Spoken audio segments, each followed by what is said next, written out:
The champagne flute trembled in my fingers as I watched another couple glide across the marble floor, their designer gowns and tailored tuxedos a stark reminder that I didn't belong here.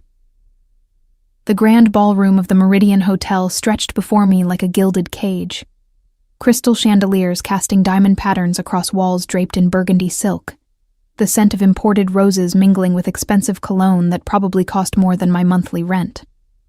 I adjusted my grip on my violin case, the worn leather familiar and grounding against my palm. 24 years old, and I was still trying to outrun my father's ghost. The orchestra conductor had briefed us earlier: play background music, stay invisible, collect our fee, and leave. Simple enough for the other musicians who saw this as just another gig. But for me, this wasn't just about the $500 that would barely make a dent in the mountain of debt collectors' letters stuffing my mailbox. It was about surviving another month without the men my father owed finding me first. I'd been setting up my music stand in the corner designated for the string quartet when a waiter passed with a tray of champagne. My throat was dry from nerves, my hands shaking from the 3 cups of coffee that had substituted for lunch, because groceries were a luxury I couldn't afford this week. I reached for my water bottle tucked beside my case, but it was empty. "Miss?" A smooth voice interrupted my thoughts. "You look like you could use this." I looked up to find a man in his late 20s extending a champagne flute toward me. He was handsome in that effortless way some men are. Warm brown eyes, an easy smile, expensive suit that fit him like it was made for his frame specifically. Everything about him screamed money and confidence, the kind of person who'd never had to choose between paying electric bills or eating. "I don't usually drink before performing," I said, but even as the words left my mouth, I was already reaching for the glass. The crystal was cool against my fingers, and I could see tiny bubbles rising through the golden liquid. One drink wouldn't hurt. It might even calm the anxiety twisting my stomach into knots. "First time at one of these charity events?" he asked, leaning against the wall beside me with practiced casualness. "I'm Rohan, by the way. Rohan Patel." "Priya Sharma." I brought the glass halfway to my lips, catching the faint scent of expensive champagne. "And yes, first time. Usually I'm playing in..." The glass disappeared from my hand so fast I barely registered the movement. 1 second I was mid-sentence, the champagne flute almost touching my lips. The next, a tall figure materialized beside me. His hand wrapped around the glass he'd just snatched away with such force that champagne sloshed over the rim and splattered across the marble floor. I stumbled backward, my shoulder blade hitting the wall. "What the... Don't drink that." The voice was low, dangerous, and completely at odds with the elegant surroundings. I looked up, and up, at the man who'd just robbed me of my drink like I was a child reaching for poison. He was taller than Rohan, broader in the shoulders, and dressed in a charcoal suit that probably cost more than my entire wardrobe combined. But it wasn't the expensive tailoring that made my breath catch. It was his eyes. Dark, almost black, and currently fixed on me with an intensity that made the champagne-warm room feel suddenly glacial. "Excuse me?" I found my voice, along with an unexpected surge of indignation that temporarily overrode my usual conflict avoidance instincts. "Who do you think you are, grabbing things out of people's hands?" His jaw tightened almost imperceptibly. Up close, I could see the sharp angles of his face. Strong cheekbones, a straight nose that looked like it had been broken at least once, a mouth set in a hard line. There was a small scar cutting through his left eyebrow. Barely visible, but there. Everything about him radiated control and barely restrained violence. Someone who just saved you from making a very stupid mistake. He didn't look at me as he spoke. His gaze locked on Rohan with such cold fury that I instinctively shifted away from both of them. "Get out of here. Now!" I blinked, certain I'd misheard. "I'm sorry, what? You can't just..." "I wasn't talking to you." Finally, those dark eyes swung back to me, and I felt the full weight of his attention like a physical force. "I was talking to my brother." The word brother hung in the air between us. I looked from the warm, easy-smiling Rohan to this cold, commanding stranger, and found it almost impossible to believe they shared DNA. Rohan's friendly expression had vanished, replaced by something harder, more calculated. "Lorenzo, you're being dramatic. I was just offering the lady a drink." Lorenzo. The name clicked into place with the force of recognition I wasn't expecting. Lorenzo Patel. I'd heard that name whispered in the halls of the music conservatory, murmured by the other musicians during smoke breaks, dropped with a mix of fear and fascination by the venue managers who booked our performances. The Lorenzo Patel who owned half the city's entertainment district, whose name appeared in business journals and crime podcasts with equal frequency, whose casino employed me for the next 3 months, whether I liked it or not. The man currently holding a champagne glass like it was a grenade, staring down his brother with murder in his eyes. "Your concern is touching, Lorenzo," Rohan said, his voice dripping with false sincerity. "But I think the lady can make her own decisions about what she drinks. Not when you drugged it, she can't." Lorenzo's voice dropped even lower, barely above a whisper, but I heard every word clearly. So did Rohan, whose expression flickered for just a moment. Surprise, then calculation, then a mask of innocent confusion. "You've lost your mind," Rohan said, but he was already backing away, hands raised in mock surrender.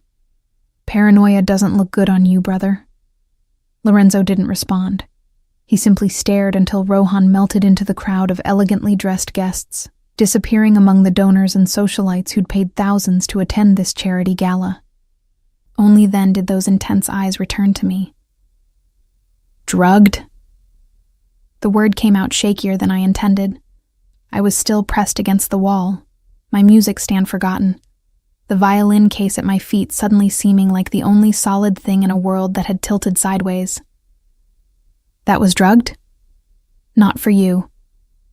Lorenzo set the champagne glass on a nearby table with deliberate care, his movements controlled, precise. "He intended it for someone else. You were just convenient collateral damage." The casual way he said it, like I was a casualty in a war I didn't know I was fighting, sparked something hot and reckless in my chest. Maybe it was the adrenaline. Maybe it was the exhaustion from 3 jobs and 4 hours of sleep.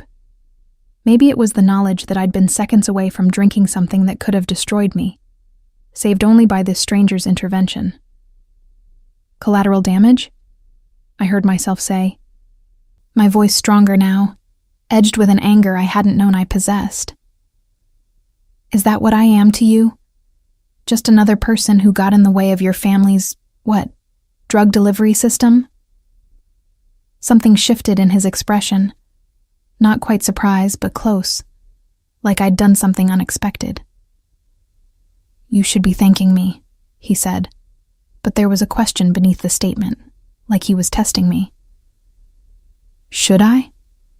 I crossed my arms, and I saw his gaze flicker down to the movement before returning to my face. "Maybe I should be asking why your brother has access to drugged champagne at a charity event, or why you knew about it, or why—" My voice was getting louder, and I forced myself to lower it, suddenly aware that we were drawing attention from nearby guests. "Why I should trust anything you say when you're clearly just as dangerous as he is." For 3 full seconds, Lorenzo Patel stared at me like I was a puzzle he couldn't quite solve. Then, impossibly, the corner of his mouth twitched. Not a smile, nothing that warm, but an acknowledgement of something. "You're the new cellist," he said. Not a question, a statement of fact. The one Dimitri hired for the casino performances. The shift in conversation threw me. Violinist, actually. And yes, I start next week. I straightened, trying to regain some semblance of dignity, despite the fact that I was arguing with a man who could probably make me disappear with a phone call. "Why? Planning to fire me before I even start?" "No." That almost smile appeared again, so brief I might have imagined it. "I'm deciding whether to increase security around you, or let you keep that sharp tongue and see how long you survive. I've survived worse than you, I promise." The words were out before I could stop them, propelled by some reckless part of me that apparently had a death wish. My father's death, the creditors, the threats. The nights I'd slept with a kitchen knife under my pillow because I didn't know who might come looking for payment. Lorenzo's expression changed, really changed this time. The cold mask cracked just enough for me to glimpse something underneath. Interest. Real, genuine interest. "Priya Sharma," he said, and I realized I hadn't told him my full name, which meant he already knew who I was. Had known before he'd snatched that glass from my hand. 24 years old, graduate of Westside Conservatory, currently performing with 3 different ensembles to pay off debts you didn't incur. He paused. Debts owed to some very dangerous people, some of whom work for me. My blood turned to ice. "How do you—" "I make it my business to know everything about people who enter my establishments." His voice was matter of fact, like he was discussing the weather instead of admitting he'd investigated my entire life. "Your father made some unfortunate investments, some very unfortunate business arrangements. When he died, those obligations didn't disappear. I know what my father did." The words came out bitter. "I'm the one dealing with the consequences. Not anymore." I blinked. "What?" "Those debts, to the people who work for me." Lorenzo straightened his cuffs with deliberate precision, like we were discussing a simple business transaction. "Consider them forgiven." My mind went blank, then reeled. "I don't—" "What?" "You heard me." He turned to leave, then paused, looking back over his shoulder. "And Priya?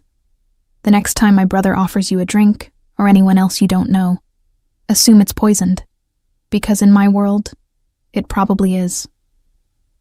He walked away, leaving me standing against the wall with my violin case at my feet, and the distinct feeling that my life had just been torn apart and reconstructed in the span of 5 minutes. I should have walked away. Should have grabbed my violin and left the gala, the casino contract, the whole situation.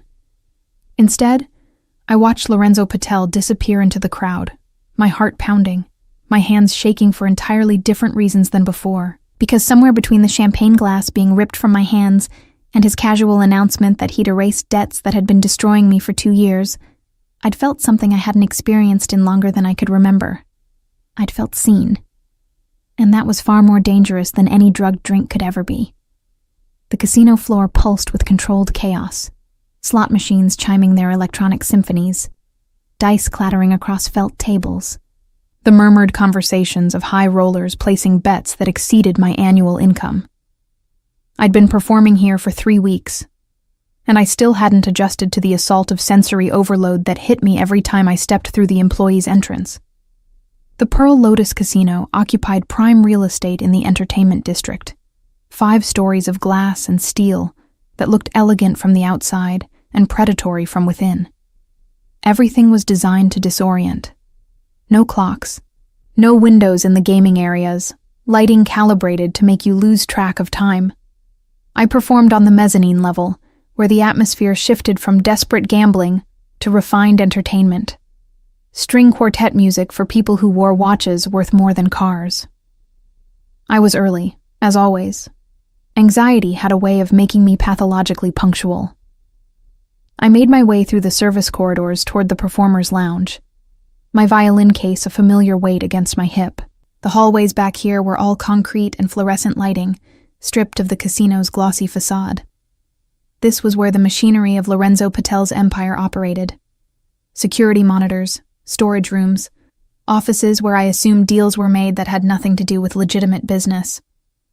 I'd been avoiding thinking about Lorenzo for 3 weeks. That was a lie.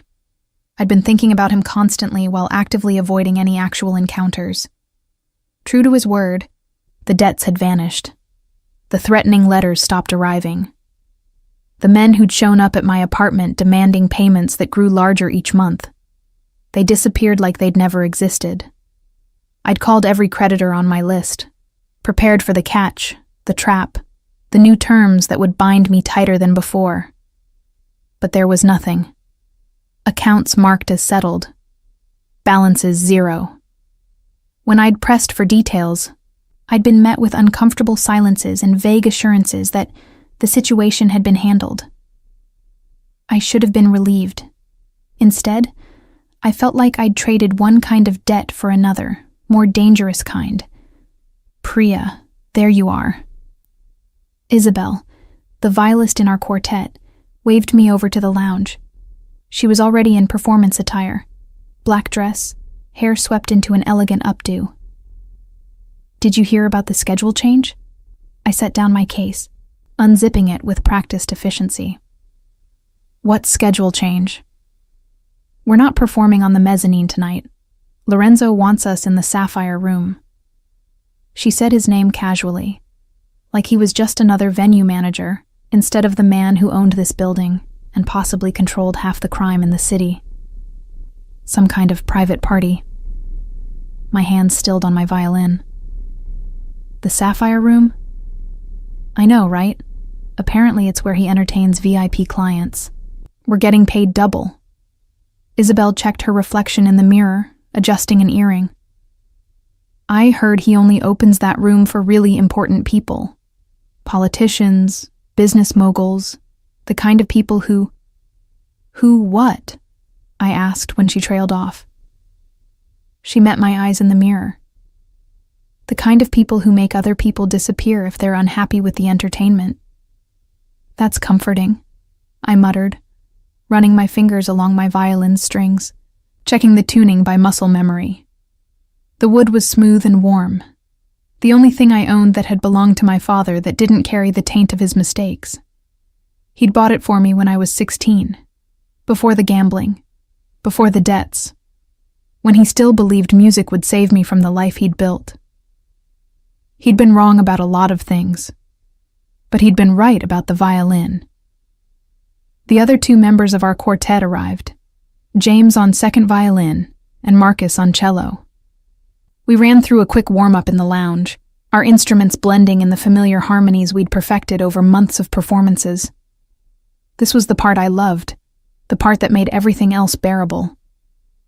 When I played, I wasn't Priya Sharma with crushing debt and a dead father's legacy.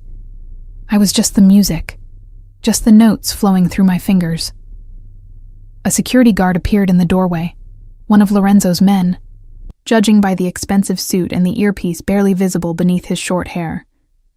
The Sapphire Room is ready for you. Follow me, please. We gathered our instruments and followed him through a maze of corridors I'd never seen before, each turn taking us deeper into the casino's exclusive areas. The carpet grew thicker, the lighting more subtle. Art that probably cost millions hung on walls. Everything whispered money and power and danger. The Sapphire Room lived up to its name. Deep blue velvet covered the walls. Crystal chandeliers threw prismatic light across a space designed for maybe 50 people maximum. A bar stretched along one wall, bottles of liquor I couldn't pronounce gleaming like jewels. The guests were already arriving, men in tuxedos, women in evening gowns that cost more than my semester at conservatory. And in the corner, partially hidden in shadow, Lorenzo Patel stood with a glass of whiskey, watching the room with the focused attention of a predator assessing prey. Our eyes met across the space, and I felt that same jolt of recognition from the gala. He didn't smile, didn't nod, didn't acknowledge me at all beyond that single moment of eye contact. Then his attention shifted to the woman who'd just entered. Tall, stunning, wearing a red dress that looked painted on. She crossed directly to him, placing a possessive hand on his arm. I looked away, focusing on setting up my music stand with unnecessary concentration. "Who's that?" Isabel whispered, positioning herself beside me.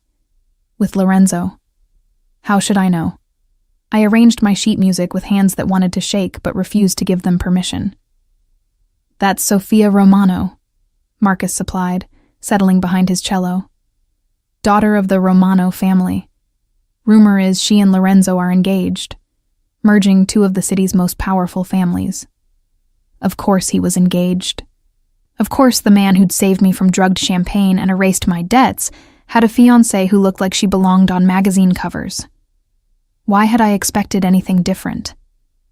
I raised my violin to my shoulder, using the familiar weight and position to center myself.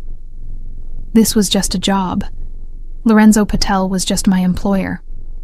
What he did with his personal life was none of my business.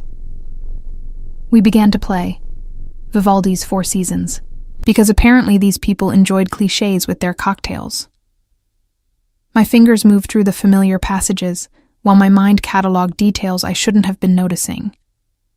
The way Lorenzo's jaw tightened when Sophia whispered something in his ear. The cold, assessing look several men in the room kept giving him. The tension beneath the elegant surface, like everyone was playing a game with rules I couldn't see. Halfway through the second movement, I felt it, that prickling awareness that comes from being watched. I glanced up from my music and found Lorenzo staring directly at me, whiskey glass forgotten in his hand. Sophia was talking to someone else now, and he'd stepped slightly away from the crowd. He was listening to the music. Really listening. Not the background appreciation of wealthy patrons, but the focused attention of someone hearing every note. Our gazes locked, and I made a decision that was either brave or monumentally stupid. I changed the piece. Not dramatically, we were still playing Vivaldi. But I shifted from the score we'd rehearsed to a variation I'd learned years ago, one that added complexity and shadow to the familiar melody. James and Marcus, experienced enough to follow my lead, adjusted immediately. Isabel shot me a questioning look, but adapted. The music transformed. What had been pleasant background became something darker, more intense. I watched Lorenzo's expression shift. Surprise, then something else. Recognition, maybe. Understanding that I'd just broken the rules for him specifically. When the movement ended, the scattered applause was perfunctory. But Lorenzo raised his glass to me, just slightly, a private acknowledgement that no one else in the room would have noticed. Then Sophia reclaimed his attention, and I returned to safer, more predictable music. We played for 2 hours, taking only brief breaks between sets. During the second break, I slipped out to the corridor for air, my shoulders aching from tension I couldn't quite release. The hallway was blessedly empty, and I leaned against the wall, closing my eyes. That was interesting. I jerked upright, my eyes flying open.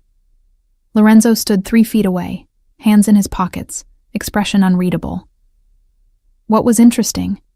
I managed, proud that my voice stayed steady. The variation. Most musicians stick to what they're told to play. He moved closer, and I fought the urge to step back.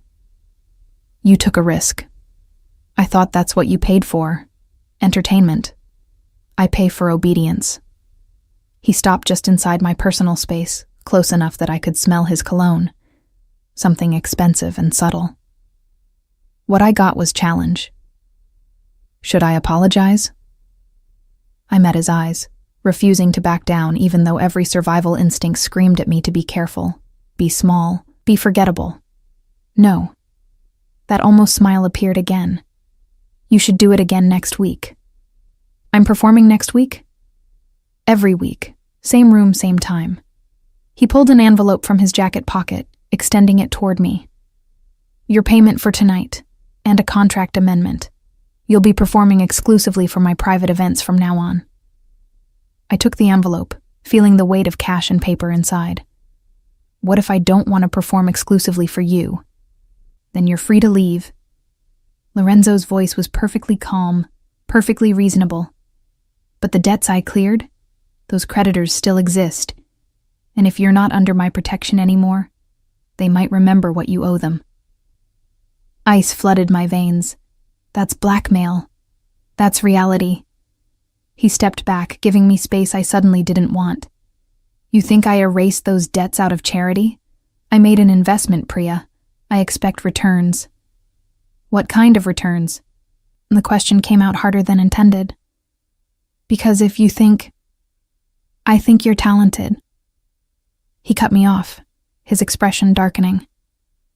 I think having you perform at my events increases their value. That's all. That's all? I laughed, the sound bitter. You're telling me you paid off 2 years of debt just for background music? I'm telling you that you interest me. The admission hung between us, heavy with implication. And things that interest me, I protect, whether you want that protection or not. Before I could respond, Sophia appeared in the corridor, her heels clicking against marble. Lorenzo, darling, the Kozlovs are asking for you. Her eyes flickered to me dismissively, categorizing me as hired help and therefore irrelevant. The entertainment should be back at their position. I was just clarifying Miss Sharma's contract, Lorenzo said smoothly, his voice cooling several degrees. She'll be ready momentarily. Sophia's lips tightened almost imperceptibly. She wasn't stupid. She'd caught the shift in his tone, the way he'd used my name instead of just calling me the violinist. Of course, don't keep them waiting too long. She turned and walked away, her dress swirling around her legs like blood. Your fiancé? I asked, unable to stop myself. Convenient label for a business arrangement. Lorenzo watched Sophia's retreating form with all the warmth of someone examining a contract. The Romano family wants access to my distribution networks. My mother wants grandchildren and social legitimacy. Everyone gets what they want. Except you. His eyes snapped back to me, and I saw I'd surprised him again. What makes you think I'm not getting what I want? Because you look at her like she's a chess piece, not a person you chose. I should have stopped talking, but the words kept coming. And you look at me like I'm a puzzle you can't solve. For a long moment, Lorenzo said nothing. Then, go back to your quartet. We'll discuss your contract next week. He left before I could respond, and I stood alone in the corridor, holding an envelope full of money I hadn't earned, feeling like I'd just stepped further into a trap I didn't understand. When I finally returned to the Sapphire room, Isabel grabbed my arm. Where were you? Marcus almost had to play a solo. Sorry, just needed air. I raised my violin, settling it against my shoulder, finding my position like returning home. For the rest of the night, I felt Lorenzo's attention on me like a physical weight. Every glance, every subtle shift in his posture. I tracked it all while pretending to focus only on the music. Sophia stayed at his side, beautiful and confident, and completely unaware that her fiancé was watching the hired violinist with an intensity that should have been impossible to miss. When the event finally ended, and we packed our instruments, I opened the envelope he'd given me. Inside was 3 times my usual payment, along with a contract addendum written in precise legal language. Exclusive performances for Lorenzo Patel's private events. Double my current rate. A clause about security provisions that made my stomach clench. And at the bottom, in handwriting instead of printed text, you're safer here than you think. LP. I should have torn up the contract, should have walked away from Lorenzo and his dangerous world and his impossible attention. Instead, I signed it. Because for the first time since my father died, I felt like I mattered to someone. Even if that someone was the most dangerous man I'd ever met. The thing about secrets is that they have weight. They accumulate in your chest like stones, pressing against your ribs until breathing becomes an exercise in careful control. 4 months into my exclusive contract with Lorenzo Patel, I'd collected enough secrets to build a monument to my own stupidity. I knew that the Sapphire Room hosted more than just business dinners. I'd performed while men discussed shipments and territories in voices they didn't bother to lower, confident that musicians were part of the furniture, present, but irrelevant. I'd watch Lorenzo negotiate deals with handshakes that looked friendly, and words that carried threats. I'd seen money change hands in amounts that made my cleared debts look like pocket change. I knew that Rohan appeared at these events occasionally, always charming, always smiling, always watching his brother with an expression I couldn't quite read. Hatred, maybe. Or envy. Possibly both. I knew that Sophia Romano spent more time on her phone than talking to Lorenzo, and that her father attended these gatherings more often than she did, his presence a reminder that their engagement was political theater. And I knew, though I'd tried desperately not to acknowledge it, that Lorenzo watched me during every performance with an attention that had nothing to do with the music. "You're distracted today," Lorenzo said, and I nearly dropped my violin. It was a Tuesday afternoon, and I'd arrived early to rehearse in the Sapphire Room before that evening's event. I thought I was alone.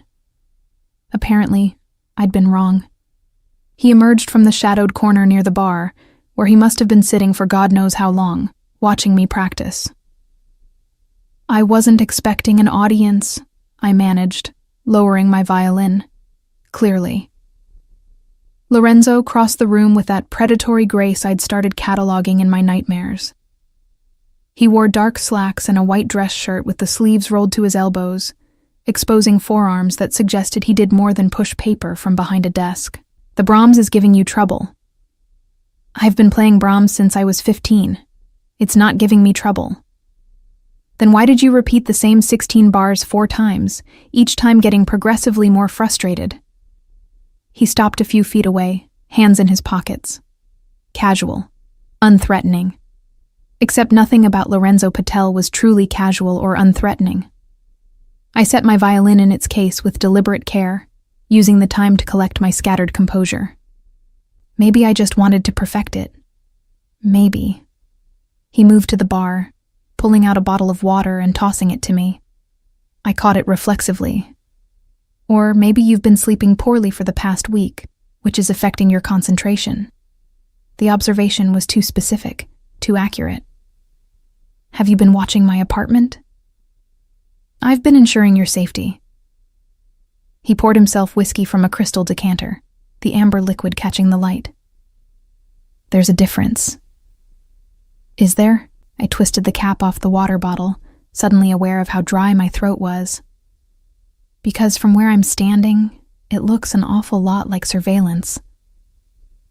"Your father's creditors," Lorenzo said, his voice dropping to that dangerous softness I'd learned meant he was being deadly serious. "The ones whose debts I cleared. Some of them weren't happy about the arrangement." My hand tightened on the water bottle. "What does that mean?" "It means that 3 weeks ago, 2 of them decided to approach you anyway, to test whether my protection was genuine or just talk." He took a slow sip of whiskey, his eyes never leaving my face. "They didn't get within a block of your apartment before my security intercepted them." I sat down on the nearest chair before my legs could give out. "You never told me." "Because there was nothing to tell. The threat was handled." Lorenzo settled into the chair across from me, close enough that our knees almost touched. "But it confirmed what I suspected. You're a target, Priya. Not because of anything you did, but because of what you represent." "What do I represent?" The question came out shakier than I intended. "Vulnerability in my organization." His gaze held mine, unflinching. "People see that I've taken an interest in you. They think that makes you a weakness they can exploit. You haven't taken an interest in me. I'm just your employee." Even as I said it, I knew it was a lie. We both knew it was a lie. Lorenzo leaned forward, elbows on his knees, close enough now that I could see the flecks of gold in his dark eyes. "Do you know how many musicians I employ across my properties?" 73. "Do you know how many of them I've personally cleared debts for?" 1. "That doesn't mean..." "Do you know how many of them I've watched practice when I should be handling actual business? How many of them I think about when I'm negotiating with the Kozlovs or dealing with Romano family politics?" His voice had dropped to barely above a whisper. 1. The word hung between us, heavy with meaning I wasn't ready to examine. "You're engaged," I said, because it was the only defense I had left. "I'm trapped in a business arrangement that benefits everyone except me." Lorenzo sat back, creating distance I immediately missed. "Sophia and I have an understanding. We present a united front publicly. Privately, we live separate lives." That sounds lonely. Something flickered in his expression. Surprise, maybe, that I'd focused on that instead of the opportunity his words presented. It's practical. Emotion is a liability in my world. Is that why you don't smile? The question escaped before I could stop it. Because emotion is a liability? I smile. He sounded almost offended. No, you do that thing where the corner of your mouth twitches slightly. That's not a smile. That's a muscular spasm disguised as human emotion. For 3 full seconds, Lorenzo stared at me like I'd grown a second head. Then he laughed. Actually laughed. A real, genuine sound that transformed his entire face. It lasted maybe 5 seconds before he caught himself, but I saw it. Proof that beneath the cold exterior was someone capable of actual joy. See? I said, unable to suppress my own smile. Was that so difficult? Apparently more difficult than performing invasive surveillance on my employees. But there was warmth in his voice now, a softness I'd never heard before. You're dangerous, Priya Sharma. Me? I'm the least dangerous person in this room. That's what makes you dangerous. Lorenzo stood, moving to the window that overlooked the city. The late afternoon sun painted him in gold and shadow. Everyone else I deal with has weapons, threats, armies. You have music and sarcasm, and somehow that's more effective at getting past my defenses than anything they could deploy.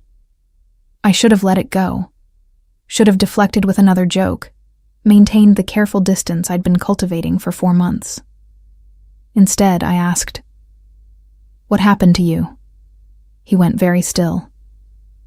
What do you mean? I mean, you're 30 years old, and you act like emotion might actually kill you. Something made you that way. I stood, moving to stand beside him at the window. Was it your family, the business, something else? Does it matter? It matters if you want me to understand why you're so determined to protect me while simultaneously keeping me at arm's length. Lorenzo's reflection in the window showed the war happening behind his carefully controlled expression. Finally, he spoke. When I was 19, I fell in love. Completely, stupidly in love with a woman who had nothing to do with my world. She was studying art history. She wanted to open a gallery. She made me believe I could be something other than what my family built me to be. Past tense. Everything was past tense. My chest tightened. What happened to her? My father's enemies found out about her, used her to get to me. His voice had gone flat, emotionless. They sent me pieces of her paintings, then pieces of her. By the time I found where they were keeping her, she'd been dead for 3 days. Horror crashed through me. Lorenzo, I killed every single person involved. It took me 6 months, but I found them all. He turned from the window to face me directly. And then I made a decision. Never again. Never would I give anyone that kind of leverage. Never would I care about someone enough that their death could destroy me. That's not living. That's just existing. It's surviving. Lorenzo's hand came up, hovering near my face but not quite touching. Until you walked into my casino with your secondhand violin case and your sharp tongue, and suddenly surviving doesn't feel like enough anymore. My breath caught. You can't say things like that. Why not? Because you don't feel it too. His hand finally made contact, fingers brushing my jaw with devastating gentleness. Because you haven't been going home at night and replaying every word we've said to each other, trying to figure out if this is insanity or the first honest thing either of us has experienced in years. Lorenzo, The words died in my throat because I didn't know what to say. Everything he'd described was exactly what I'd been doing. Every night for 4 months. Tell me I'm wrong, he said softly. Tell me you don't feel this, and I'll never mention it again. We'll keep this professional. Safe. Distant. I should have told him he was wrong, should have protected us both from what this could become. Instead, I closed the distance between us and kissed him.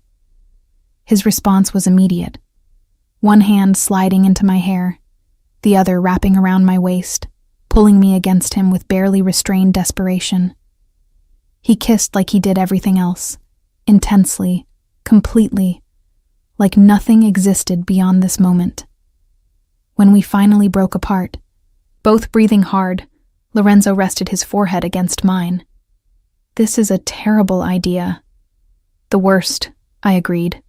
"People will try to use you against me. People have been trying to use me my whole life. I'm still here." He pulled back just enough to meet my eyes. "If we do this, if we cross this line, there's no going back to professional distance. I won't be able to pretend I don't care about you. And in my world, that makes you a target. Then we'll be targets together." I tried for brave, but my voice shook slightly. "I'm tired of being careful, Lorenzo. I'm tired of playing it safe and small and forgettable." "You've never been forgettable." His thumb traced my lower lip with reverent attention. "Not from the moment you called me a brutish thug in an expensive suit. I called you a brute in a fancy suit. There's a difference." "Is there?" That almost smile appeared, but this time it reached his eyes, transformed his entire face into something younger, lighter. "Yes. One implies you have fashion sense along with your violent tendencies." He kissed me again, and this time it was softer, slower, a promise instead of a question. When the door to the sapphire room opened, we sprang apart like guilty teenagers. Rohan stood in the doorway, that easy smile on his face, but his eyes were calculating as they moved from Lorenzo to me and back again. "Am I interrupting something?" His tone was light, but there was an edge underneath. "What do you want, Rohan?" Lorenzo's voice had gone cold again. All traces of softness vanished. "Just checking on the arrangements for tonight's event. Father wants to make sure everything is perfect for the Kozlov meeting." Rohan's gaze flickered to me. "Miss Sharma, you look flushed. Feeling well?" "Fine," I managed, trying to slow my racing heart. "Just finished rehearsing." "Of course." Rohan's smile widened, but it didn't reach his eyes. "You know, that drink I offered you at the gala. I never did apologize for Lorenzo's dramatic intervention. He has a tendency to see threats where none exist." The memory of Lorenzo's words crashed back. "Not when you drugged it." I looked between the brothers, reading the tension that hummed beneath their civilized words. "I should get ready for tonight's performance," I said, moving toward my violin case. "Excuse me." As I packed up my instrument, I felt both brothers watching me. Lorenzo with protective intensity, Rohan with something darker. I'd just made everything infinitely more complicated. And the terrifying part was, I didn't regret it at all. 6 months. That's how long Lorenzo and I managed to keep our relationship hidden in plain sight.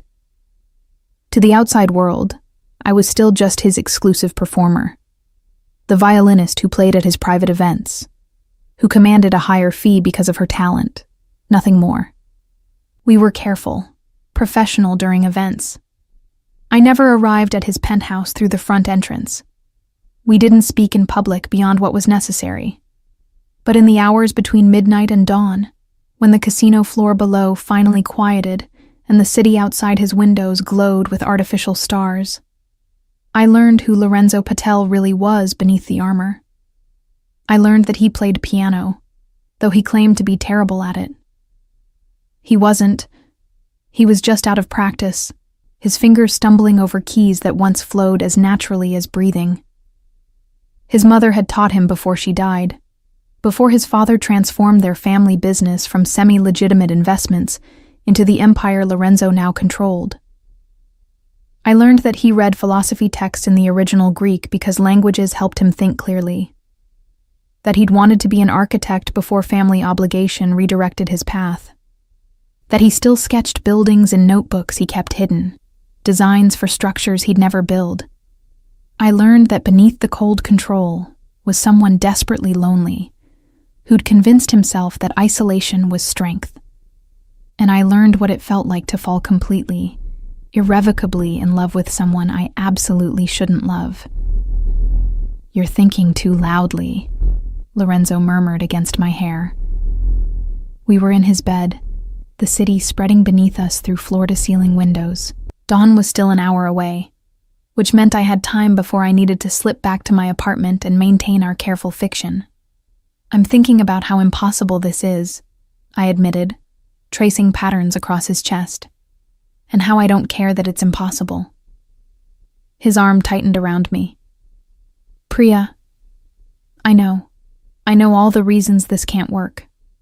I tilted my head to look at him. "You're still engaged to Sophia. Your world is dangerous. Loving you makes me a target. I've heard the lecture. And yet you're still here. And yet I'm still here." I kissed him softly. "So either I'm incredibly brave or monumentally stupid. Both, probably." But he was smiling, that real smile I'd become addicted to seeing. The one that only appeared when we were alone, when he let himself be Lorenzo instead of the feared crime lord. My phone buzzed on the nightstand. I reached for it, expecting a reminder about tomorrow's rehearsal. Instead, I found a text from an unknown number. "Ask him about the gala. Ask him what he really saved you from. Someone who wants you to know the truth." My blood turned cold. Lorenzo noticed immediately, sitting up. "What's wrong?" "I don't know." I showed him the phone. "What does this mean?" His expression darkened as he read the message. "It means someone's trying to cause problems." He took the phone from my hand, studying it. "Did you recognize the number?" "No." "Lorenzo, what truth are they talking about?" "There is no truth. Just someone attempting to manipulate you." He handed back the phone. "Delete it. Don't respond." "But what if—" "Priya." He cupped my face, forcing me to meet his eyes. "Whatever they send, it's designed to make you doubt me, to drive a wedge between us. That's how my enemies operate. They can't attack me directly, so they attack the people I care about. The people I care about." He'd never said it quite so clearly before. The words should have made me feel safer. Instead, the text message had planted a seed of unease I couldn't quite shake. Over the next week, I received 3 more messages, each one more specific. The drink wasn't meant for someone else. It was meant for you. He wanted you indebted to him. Check his security footage from that night. See how long he was watching you before his brother approached. Ask yourself, why would he clear debts for a stranger? What did he really want in return? I deleted each one without responding, but I couldn't delete the questions they raised. Because they touched on doubts I'd been suppressing for months. The improbability of Lorenzo's intervention, the convenience of my rescue, the way he'd already known everything about me when we met. On a Tuesday afternoon, after receiving the 4th message, I made a decision I knew I'd regret. I went to see Rohan. I found him at one of the smaller casinos he managed for the Patel Empire, a place called the Gilt Lily that catered to mid-level gamblers and tourists who wanted to feel dangerous without actual risk. He was in his office, reviewing accounts with that easy charm that made him seem approachable in ways Lorenzo never was. Priya Sharma. He looked up from his paperwork, genuine surprise crossing his features. This is unexpected. Does my brother know you're here? No. I closed the door behind me, suddenly uncertain if this was bravery or stupidity. I need to ask you about the gala. 6 months ago. Something shifted in Rohan's expression. What about it? The champagne you gave me, the one Lorenzo took away. I crossed my arms, trying to project confidence I didn't feel. I need to know the truth. Was it really meant for someone else? Rohan leaned back in his chair, studying me with those warm brown eyes that somehow managed to look both sympathetic and calculating. You've been getting messages, haven't you? How did you? Because I've been sending them. He stood, moving around the desk. And before you run back to Lorenzo, hear me out. Please. Every instinct screamed at me to leave. Instead, I stayed rooted to the spot. Why would you send those messages? Because someone needs to tell you the truth before you get hurt, or worse. Rohan pulled out his phone, navigating to a folder. That night at the gala, Lorenzo didn't just happen to be nearby when I offered you that drink. He'd been watching you for 20 minutes. Waiting. He turned the phone to show me security footage. Grainy, black and white, but clear enough. There was Lorenzo, partially hidden behind a pillar, his eyes tracking my every movement across the ballroom. Watching as I set up my music stand, as I spoke with the other musicians, as Rohan approached with champagne. The drug in that glass? Rohan continued. It was real, but it was never meant for anyone else. Lorenzo put it there. Told me to offer it to you. He wanted you disoriented, vulnerable, so he could swoop in and play the hero. The world tilted sideways. That's not... He wouldn't he? Rohan's voice was gentle, sympathetic. Think about it, Priya. He knew everything about you before you met. Your debts, your father's history. Don't you wonder how he had that information so readily available? He said he investigates everyone who works for him. He does. But he'd been investigating you for weeks before you ever set foot in his casino. Rohan pulled up another file. Bank records, surveillance photos, interviews with your neighbors. He built a complete profile. Then he engineered the perfect scenario. Rescue you from a threat he created. Clear your debts so you'd feel obligated. Bind you to him with an exclusive contract. My hands were shaking. Why are you telling me this? Because I've watched Lorenzo manipulate people my entire life. He's brilliant at it. He finds their weaknesses and exploits them, wraps control in layers of protection and care until they don't even realize they're trapped. Rohan's expression hardened. My brother doesn't love you, Priya. You're just another chess piece in whatever game he's playing. I don't believe you. But my voice cracked on the words. You don't have to believe me. Believe the evidence. He gestured to his phone.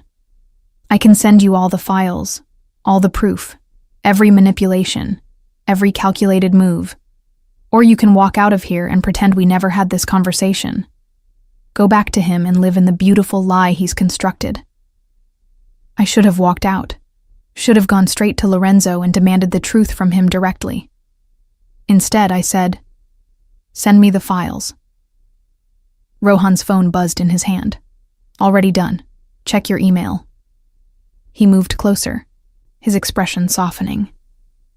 I know this hurts. I know you care about him. But you deserve better than being someone's project, Priya. You deserve someone who chose you for you, not because you fit perfectly into their plans. I backed toward the door, my mind reeling. I need to go. Wait. Rohan caught my arm gently.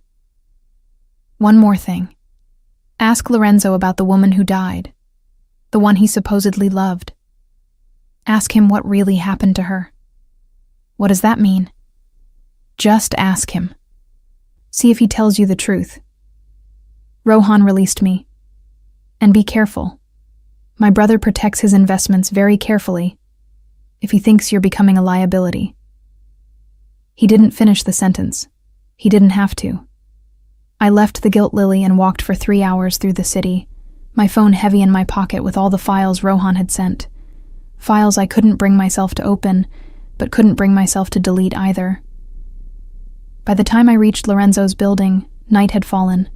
I used the private elevator he'd given me access to, riding up to the penthouse with my heart in my throat. Lorenzo was at his piano when I entered, playing something melancholy and complex. He stopped mid-phrase when he saw my face. What happened? He was on his feet immediately, crossing to me. Priya, what's wrong? I need you to tell me the truth. My voice came out steady despite the trembling in my hands. About the gala, about the champagne, about everything. His expression shuddered. What did Rohan say to you? So you know I saw him. I laughed, the sound bitter. Of course you know. You probably have people watching me constantly, making sure your investment is protected. It's not like that. Then what's it like? Because from where I'm standing, I'm starting to feel like the only person who didn't know I was part of some elaborate manipulation. I pulled out my phone, opening the folder of files. Were you watching me before the gala? Did you engineer that entire scenario? Lorenzo's silence was answer enough. My God, I whispered. It's true. All of it is true. Let me explain. Explain what? That you've been lying to me for 6 months? That everything between us has been built on manipulation and control? Tears were streaming down my face now, and I hated myself for them. You made me believe you saved me. You made me believe this was real. It is real. Lorenzo reached for me, but I stepped back. Whatever Rohan told you, whatever he showed you, yes, I watched you before the gala. Yes, I researched you. But the drug in that champagne was Rohan's idea, not mine. When I saw him offer you that glass, I didn't think. I just reacted. All I knew was that he was going to hurt you, and I couldn't let that happen. How convenient. The hero and the villain both happen to be related. Priya, please! Was the woman you told me about even real? The question came out harsh.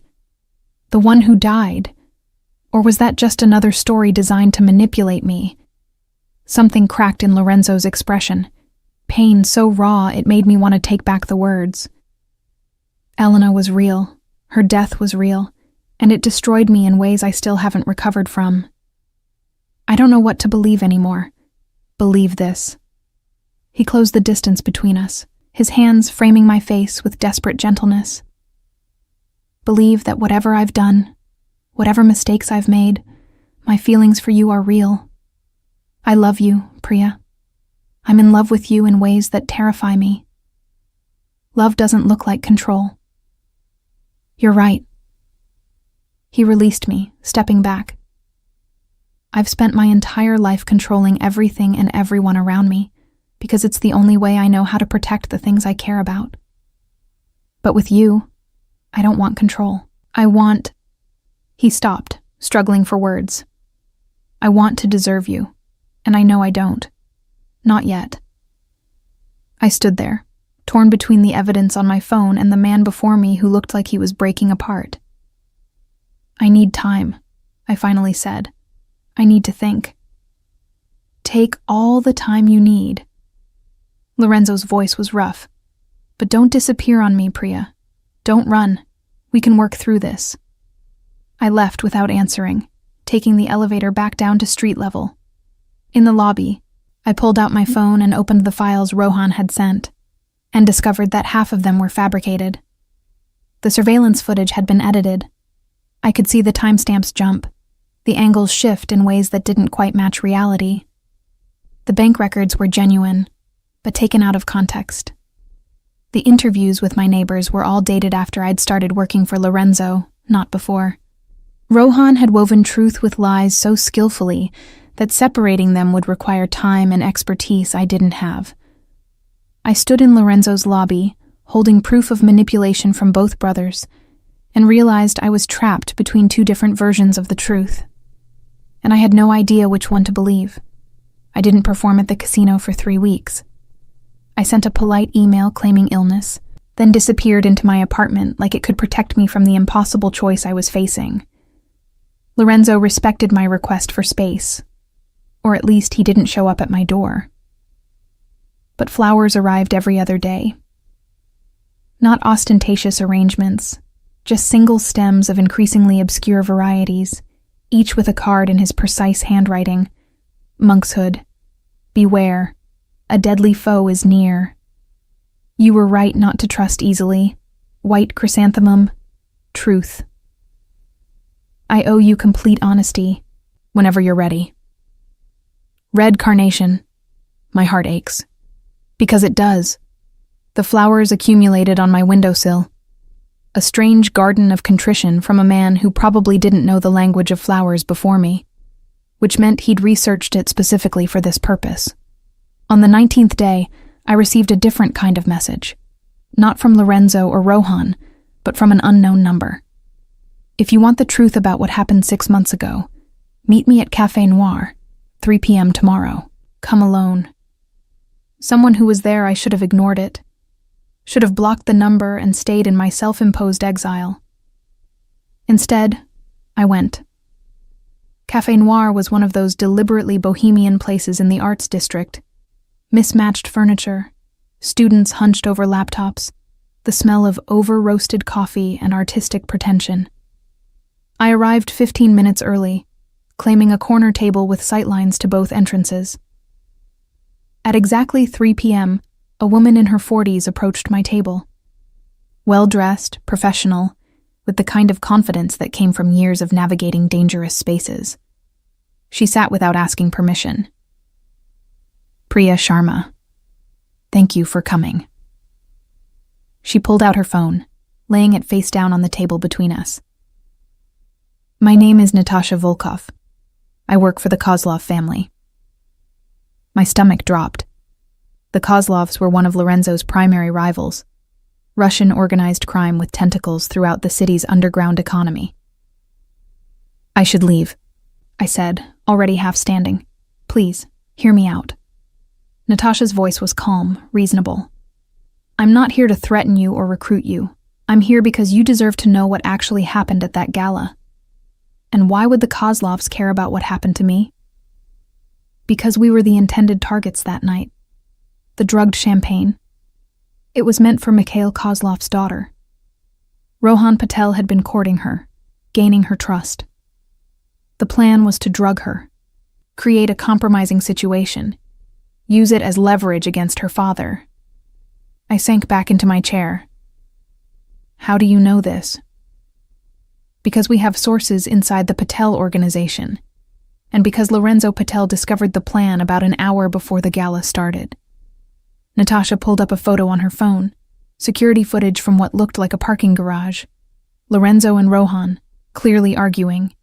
No audio, but their body language screamed confrontation. This was taken 90 minutes before you arrived at the gala, Natasha continued. Lorenzo confronted Rohan, told him to call off the plan. Rohan refused, said it was too late. Everything was already in motion. They fought.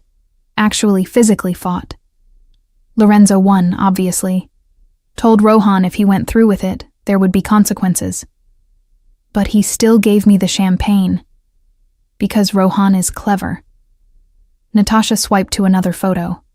Rohan in the ballroom, looking directly at a security camera.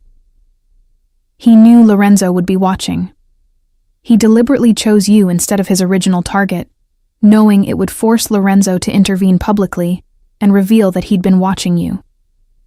It was a move designed to either expose Lorenzo's interest in you or make him look paranoid and controlling.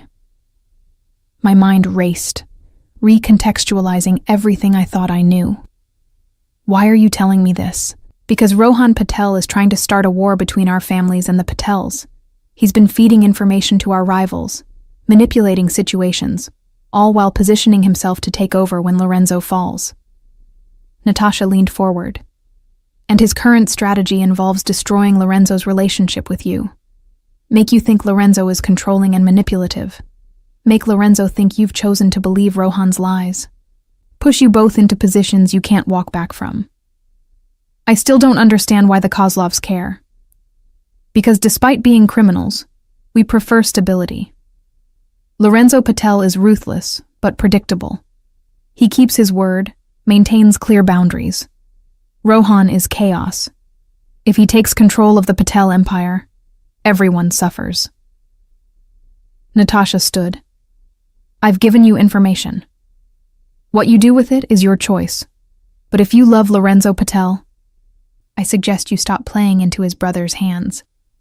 She left before I could respond, walking out of the cafe like she'd just discussed the weather instead of dismantling my entire understanding of the past 6 months.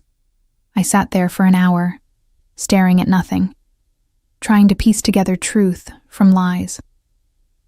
Finally, I pulled out my phone and called Lorenzo. He answered on the first ring. Priya. Just my name, but I heard everything in it. Hope, fear, desperate need. I need to see you, not at your place, somewhere neutral. Where?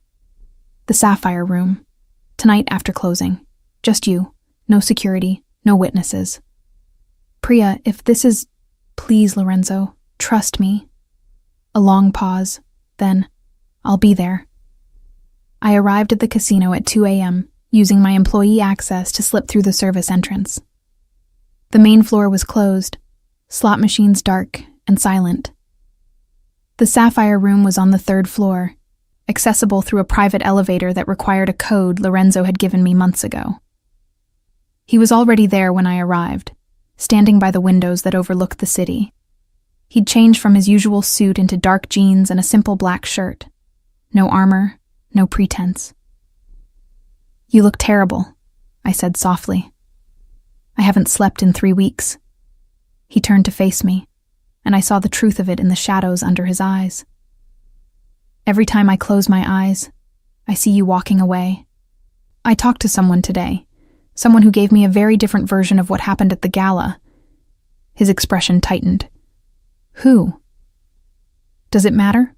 What matters is that I've spent 3 weeks drowning in different stories, trying to figure out which one is true. I moved closer. So I'm going to ask you questions, and you're going to answer honestly. No deflection, no protection, just truth. All right. Did you drug the champagne Rohan gave me? No. Did you know he was planning to drug someone that night? Yes. About 90 minutes before the gala. I tried to stop him. Did you research me before we met? Lorenzo's jaw tightened. Yes. Why? Because 3 months before the gala, your name appeared on a list my financial analysts created. People with debts to organizations we're connected to.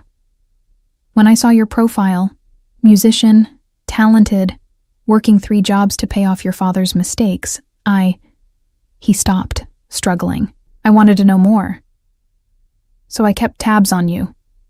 Made sure the creditors didn't get too aggressive. And when I saw you were performing at the gala, I decided to attend. To meet me? To see if you were real. His voice dropped. I'd been watching surveillance footage of you performing, reading reviews of your concerts, building this image in my head of who you were. And I needed to know if the reality matched. That's obsessive. I know. But not manipulative. Not the same as engineering our meeting. I moved closer still. Did you tell Rohan to offer me that champagne? Absolutely not. When I saw him approaching you with that glass, I knew what he was doing. Forcing my hand, making me choose between protecting you and maintaining my cover. Lorenzo's hands clenched at his sides. I chose you. I'll always choose you. I stood in front of him now, close enough to touch. I love you, but I need to know, is this real, or am I just another acquisition in your empire? You're the only thing in my life that was never about acquisition. He finally reached for me, his hands trembling slightly as they cupped my face. You're the only choice I made because I wanted to, not because it was strategic or necessary. And that terrifies me. Good. I kissed him, pouring 3 weeks of confusion and fear and desperate need into it. Because I'm terrified too. When we broke apart, I stayed in his arms, my forehead against his chest. Rohan is trying to destroy us, and he's very good at it. I know. I've been investigating. He's been planning this for longer than either of us realized. Lorenzo's arms tightened around me. But knowing his endgame doesn't mean I know how to stop him. Then we figure it out together. I looked up at him. No more secrets. No more protection through ignorance. If we're doing this, we do it as partners. Something shifted in his expression, relief and fear in equal measure. You're sure? Once you see the full scope of what I do, what my world really involves. I've been performing in that world for 6 months, Lorenzo. I'm not naive. I pulled back enough to meet his eyes. But I won't be kept in the dark like some delicate thing that might break. I'm stronger than you think. I know you are. That's part of why I love you. He kissed my forehead. All right, partners. Starting now, you know everything. We spent the rest of the night in the Sapphire Room, Lorenzo walking me through the full extent of his empire, the legitimate businesses that barely broke even and existed primarily to launder money from the profitable illegal operations, the territories controlled through violence or intimidation, the alliances maintained through mutually assured destruction, the careful balance he maintained between appearing civilized and being feared, and the war Rohan was quietly orchestrating, feeding information to rivals, manipulating situations, positioning himself to take over an empire he believed should have been his from the start. He's always resented me, Lorenzo said as dawn began to lighten the sky outside. Our father groomed me to lead because I was ruthless enough to make hard decisions. But Rohan has always been more charismatic, more likable. He thinks that should matter more than it does. So he's trying to prove he's the better choice by destroying everything you've built. Essentially, yes. Lorenzo pulled me against him. We were sitting on the floor now, backs against the wall, watching the city wake up. Including us. He won't succeed. I laced my fingers through his. Because I'm not going anywhere.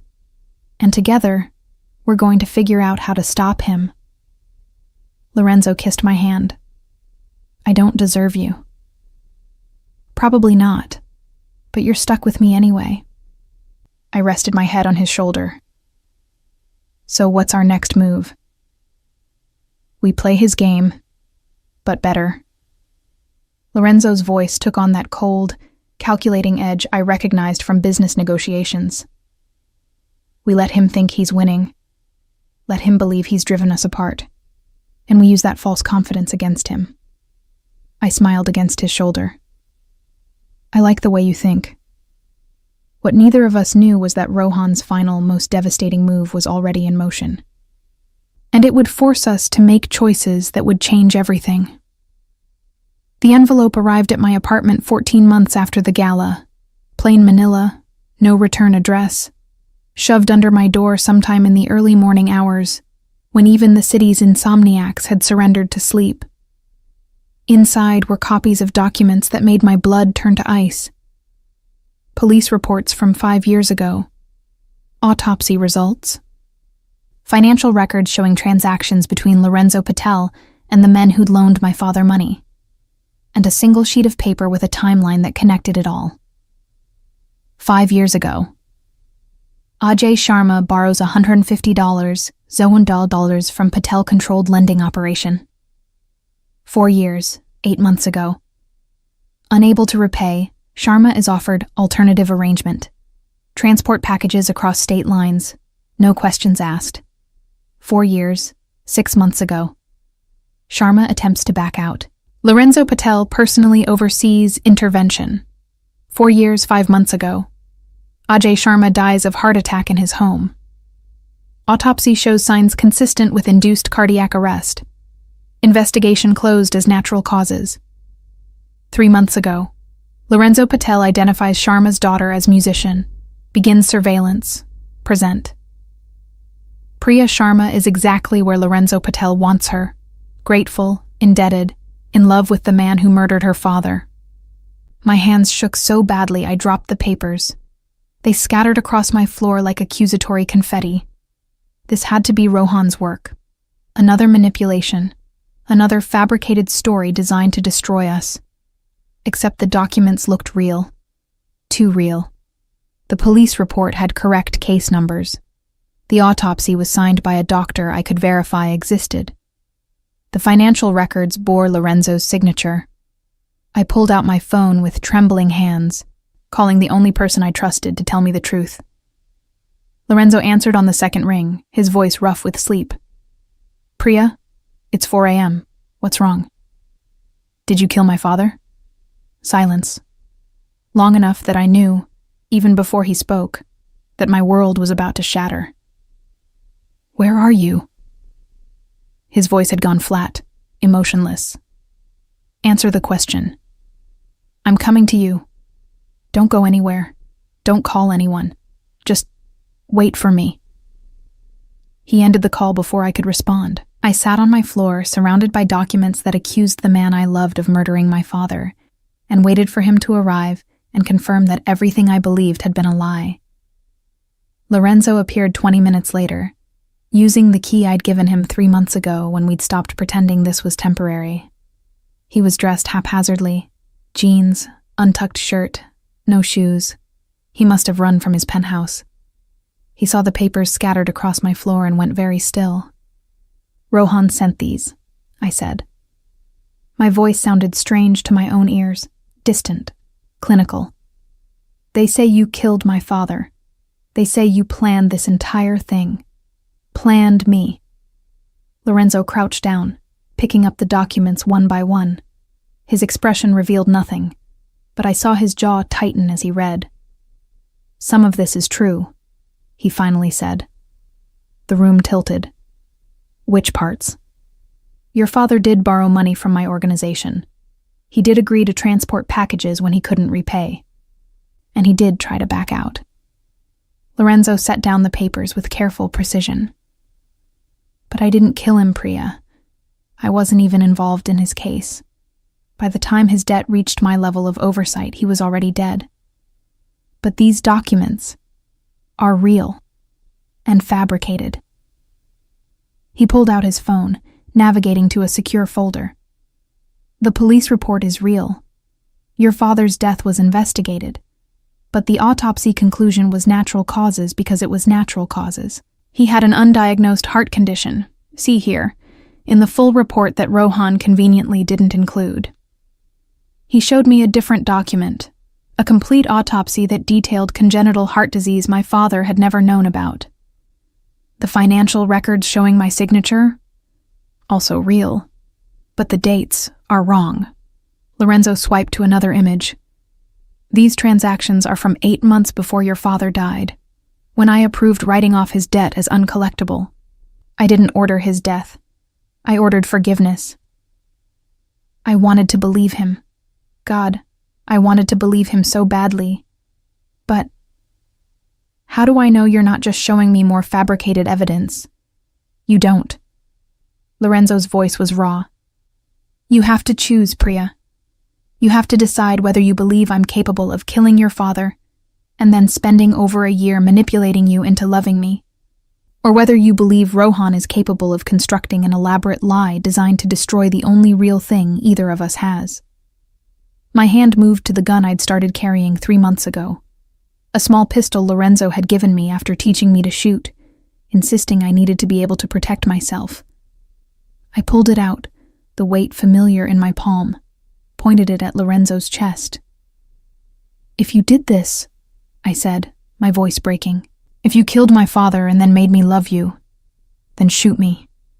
Lorenzo didn't move, didn't flinch, just held my gaze with these dark eyes that I'd learned to read.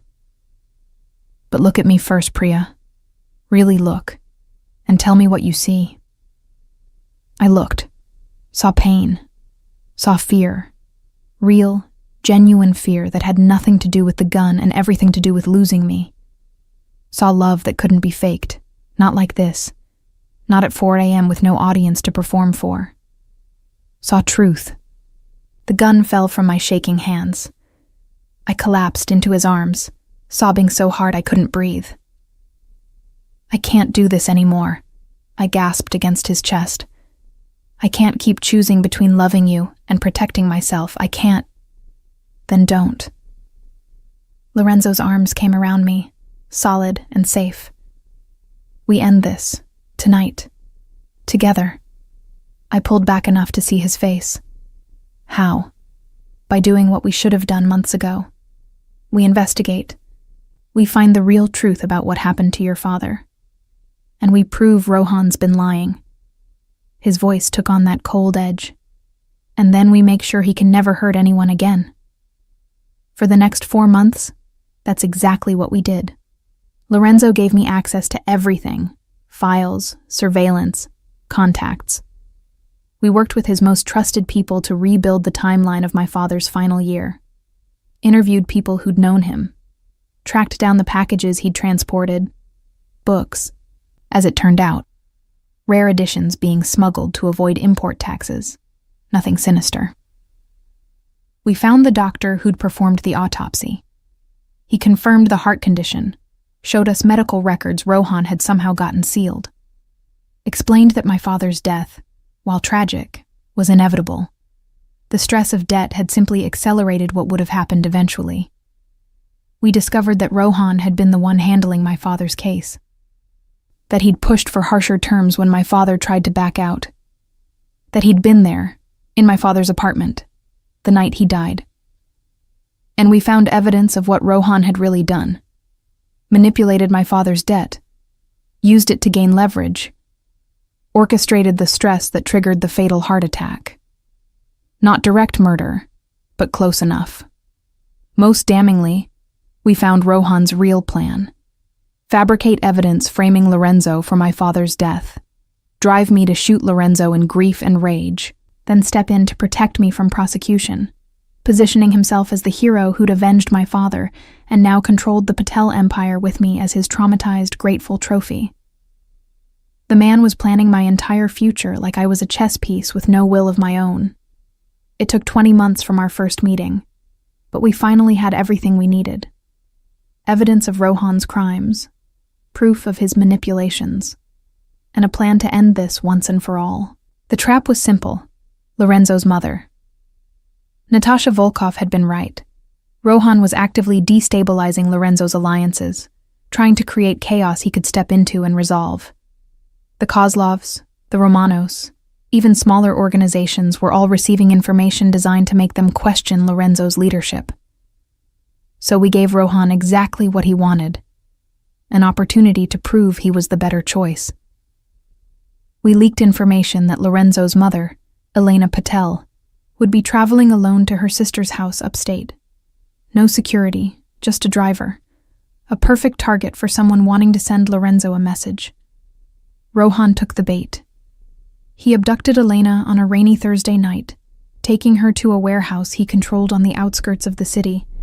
Sent Lorenzo a message demanding he step down and transfer control of the entire organization, or he'd never see his mother alive again. Lorenzo went to the meeting alone, as instructed. Walked into that warehouse with his hands raised, looking defeated for perhaps the first time in his life. What Rohan didn't know was that I was already there, had been there for hours, hidden in the rafters with a team of Lorenzo's most loyal people and recording equipment that captured everything. I watched through my scope as Lorenzo entered. Saw his mother tied to a chair, gagged but unharmed. Saw Rohan's triumph as he circled his brother. "Finally," Rohan said, his voice echoing in the empty space. "Finally, you realize you're not invincible." "Let her go," Lorenzo said quietly. "Take the Empire. Take everything. Just let her go." "It's not that simple anymore, brother." Rohan pulled out a gun, the same model he'd given me at the gala with the drugged champagne. "You've made too many enemies, done too many terrible things. Someone needs to clean up your messes." "Like killing Ajay Sharma?" I spoke from my position in the rafters, my voice amplified by the acoustics. Rohan spun, gun raised, searching for me. "Who's there?" "Someone who was there." I climbed down, revealing myself. Behind me, Lorenzo's team emerged from the shadows, weapons drawn. Someone who recorded every word you just said, and who's been recording you for months. I pulled out my phone, projecting the video onto the warehouse wall, a compilation of every incriminating statement Rohan had made, every manipulation he'd orchestrated, including his confession about my father's death that I'd gotten when I'd worn a wire to confront him 3 weeks ago. "This is being live-streamed right now to every major player in the city," Lorenzo said, his defeated posture straightening. "The Kozlovs, the Romanos, every family you've been trying to turn against me. They're all watching you confess to destabilizing our alliances, to killing Priya's father, to kidnapping my mother." Rohan's gun hand shook. You can't." "We already did." I crossed to Lorenzo's mother, cutting her restraints. "And your own people are abandoning you as we speak. Check your phone." Rohan did, his face going white as he read message after message from lieutenants and soldiers pledging loyalty to Lorenzo and distancing themselves from the unstable younger Patel. "You played your game well," Lorenzo said softly. "But you forgot something. You're not the only one who knows how to manipulate people. You're just the only one who enjoyed it." Police sirens echoed in the distance, growing closer. Lorenzo had made a deal, evidence against Rohan for corruption charges, in exchange for certain other files being sealed. Rohan would spend decades in prison, but the empire would remain intact. As officers flooded the warehouse, Rohan looked at me with something like betrayal. "I was trying to protect you, give you justice for your father." "No," I said quietly. "You were trying to use my pain to get what you wanted. There's a difference." They took him away, and I watched the man who'd tried to destroy us finally face consequences for his actions. Lorenzo's mother hugged me fiercely. "He finally found someone as clever as he is," she whispered. "Thank you for fighting for him." "Thank you for letting us use you as bait," she laughed. "My son loves you enough to walk into death for you. I think I can handle being bait." 2 years after a drugged champagne glass at a charity gala, I stood in a garden venue overlooking the city, wearing a simple white dress and holding my violin instead of a bouquet. Lorenzo waited at the altar in a charcoal suit, no armor, just himself. His mother sat in the front row, crying.